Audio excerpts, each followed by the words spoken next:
Olá, pessoal. Bom, dando continuidade, né, ao nosso curso de Segurança da Informação na disciplina de Ethical Hacking, tá? Vamos então para a nossa aula que vai trabalhar os aspectos legais de Ethical Hacking. Né? Então, na aula anterior, nós vimos quem é o Ethical Hacking. Né?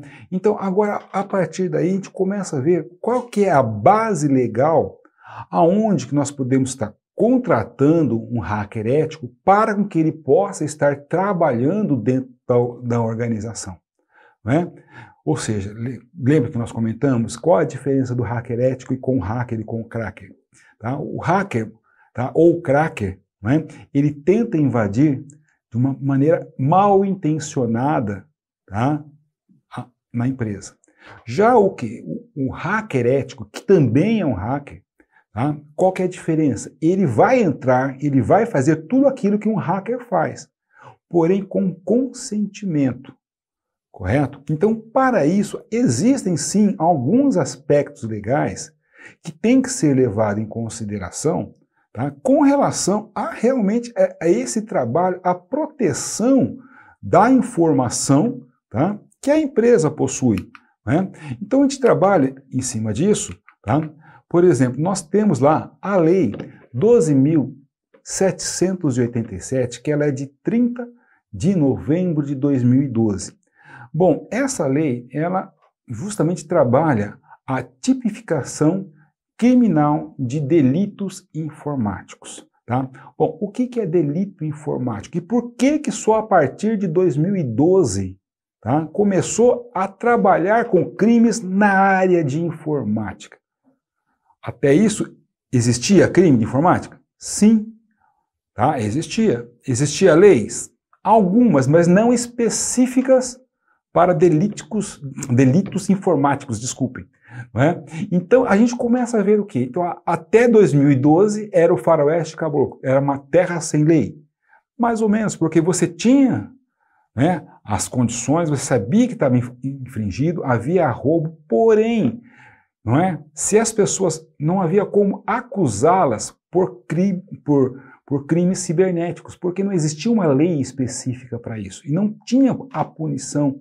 Né? Então era utilizado o Código Civil para tratar destas informações.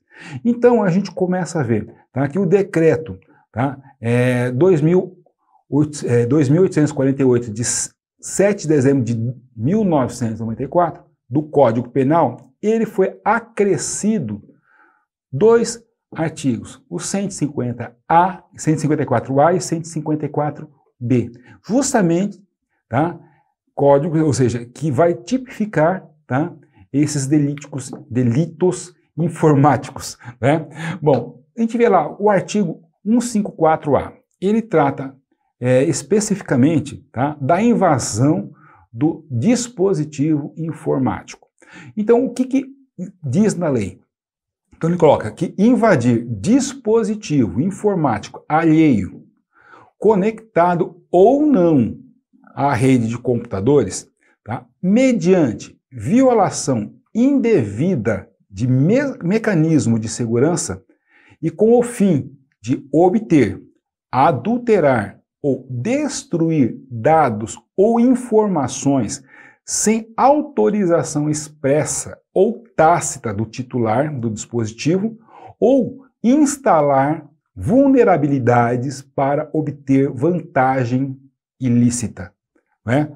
Então, você vê agora que com esse artigo, ele abrange o quê? Boa parte desses crimes que nós temos com relação aos dispositivos informáticos. Né? Então ele coloca que invadir, ou seja, esse dispositivo conectado ou não à rede. Né? Porque muitas vezes, né, você não vai invadir direto conectado numa internet, numa rede. Eu posso entrar numa empresa, colocar um pendrive, colocar um dispositivo lá, né, que eu possa simplesmente instalar um programa, ele não está ligado à rede, mas quando você ligar, ele vai fazer o quê? Ele vai instalar o vírus, ele vai instalar aquele mecanismo, né, que vai invadir o seu computador e vai roubar as suas informações. Né? Então ele fala que você invadir tá, de uma maneira indevida, tá, esse mecanismo de segurança, ou seja, com um fim que eu querendo obter, adulterar ou destruir dados. O que é adulterar dados? Né? Ou seja, eu tenho, tá, as informações, eu vou lá simplesmente vou manipular a informação colocando uma informação indevida para algum fim. Eu vou inserir, tá, de repente, dados num banco de dados, eu vou invadir, por exemplo, o site, vou mudar as imagens, né, da empresa, levando o quê? Prejuízo à empresa. Tá? Então, se eu não tiver autorização expressa ou tácita da dono daquele dispositivo ou, né, daquele site, tá? Ou seja, eu posso ser, tá, penalizado mediante esse artigo, correto? Então a gente vê qual que seria a pena deste artigo, né, que é da invasão de dispositivo, dispositivo informático. A pena é de quê? De 3 meses a 1 ano de detenção e multa, tá? Ou seja, aí tem lá no parágrafo 1, na mesma pena incorre quem produz, oferece, vende, distribui ou difunde dispositivo ou programa de computador com o intuito de permitir a prática da conduta definida no caput, ou seja, lá no artigo. Tá? Aumenta-se a pena de 1/6 a 1/3 se a invasão, tá, resulta em prejuízo econômico, ou seja, se você invadiu e causou prejuízo, tá, à empresa ou à pessoa, tá, na qual você instalou aquele programa, correto? Bom, se da invasão resultar a obtenção, tá, de conteúdo de comunicações eletrônicas privadas, segredos comerciais ou industriais, informações sigilosas, assim definidas em lei, ou o controle remoto não autorizado do dispositivo invadido.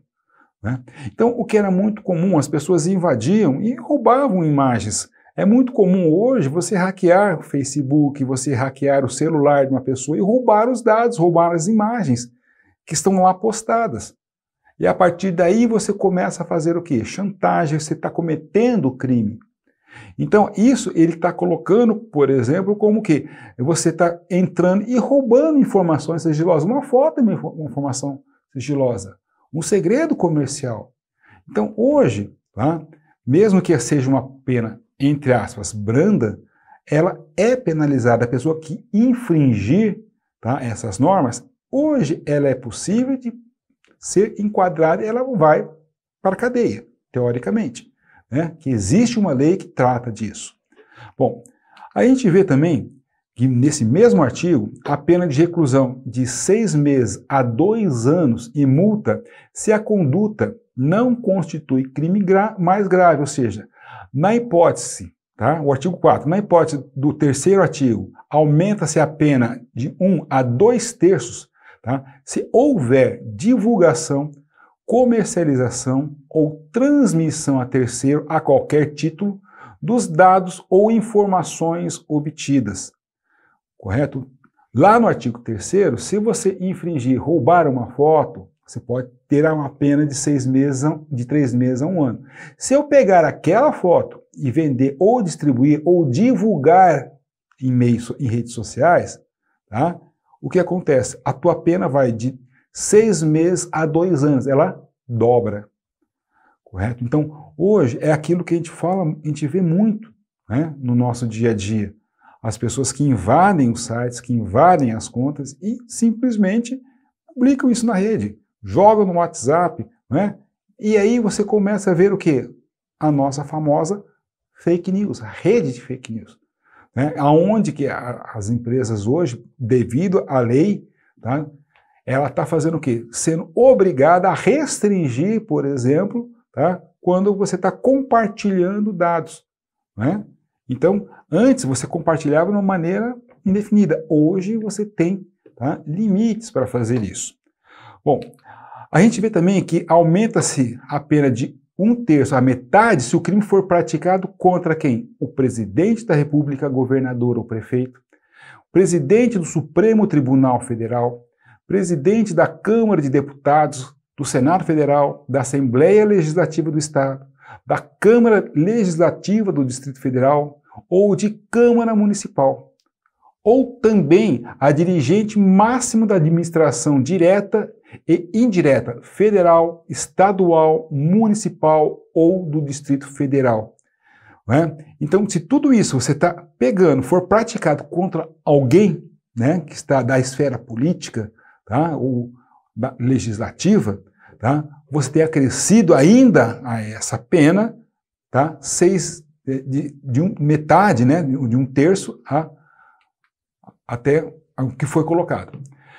Bom, já o artigo 154b, que trata da ação penal, aí ele coloca que nos crimes definidos no artigo 154A, somente se procede mediante representação, salvo se o crime é cometido contra a administração pública direta ou indireta de qualquer um dos poderes da União, estados, Distrito Federal ou municípios, ou contra empresas cessionárias de serviços públicos, correto?